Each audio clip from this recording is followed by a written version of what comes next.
Dans ma tête, il n'y a jamais de limite. Un collectionneur n'a pas de limite.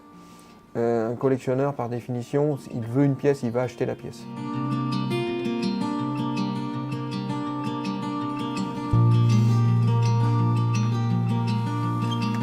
Bonjour, je m'appelle Christian, bienvenue chez moi, vous pouvez rentrer.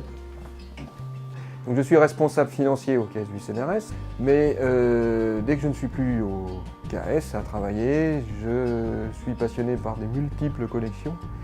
Alors il y a plusieurs choses, vous avez par terre donc, toute une série de classeurs philatéliques, certains fleurons philatéliques donc, dont cette tête bêche sur lettres. Grosso modo sur ce bloc on a des timbres qui se situent à peu près aux alentours de 50 000 € pièce en cote, donc on est un bloc en plusieurs centaines de milliers d'euros. Voilà, avec cette page on peut s'offrir soit un appartement, soit effectivement une belle voiture.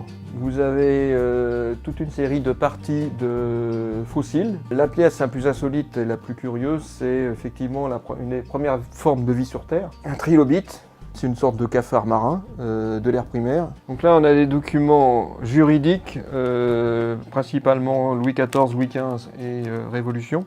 J'ai obtenu ça avec l'héritage de mon père. Et on collectionne, oui, de père en fils.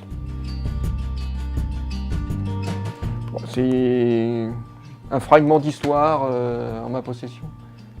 Ça me rappelle un certain nombre de mes grands-pères, arrière-grands-pères.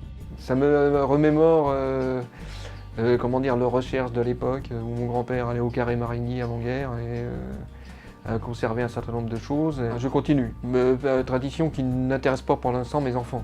Ils sont dans une phase où ils collectionnent rien, où leur problématique c'est trouver un logement et fonder un foyer. Donc on n'est pas du tout la même problématique. Moi cette problématique est terminée. J'ai commencé ma collection, j'avais effectivement 20 ans. Alors, le premier objet, c'était 2 enveloppes de Djibouti sur les orchidées. J'étais sur l'île de Mururoa, donc il n'y avait rien à faire, si ce n'est seule distraction, un bureau de poste qui vendait des enveloppes philatéliques. Je vais vous montrer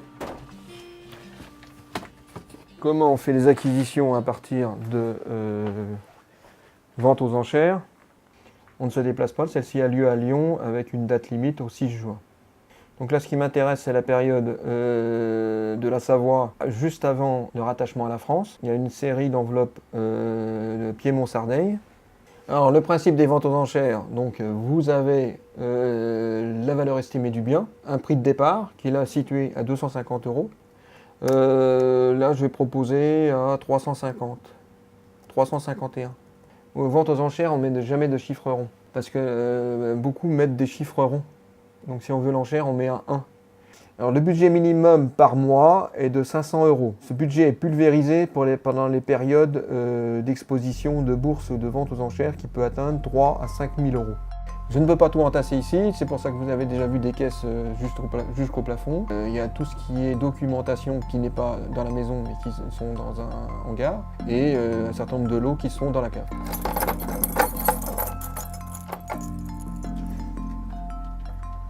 Donc là, c'est des caisses que j'ai ramenées de chez mon père. Mon père, il est mort il y a 2 ans. Il faisait des collections de livres en cuir, de livres anciens. Donc j'ai plein de livres. Et donc du coup, c'est la caverne Ali Baba, c'est-à-dire qu'effectivement, je vais dans mon antre. Après, ça devient un conflit familial. Si je ramène trop de choses, mon épouse trouve que déjà c'est un peu encombré, pour ne pas dire plus. Elle aurait plutôt tendance à dire quand est-ce que tu en descends et pas quand est-ce que tu en montes.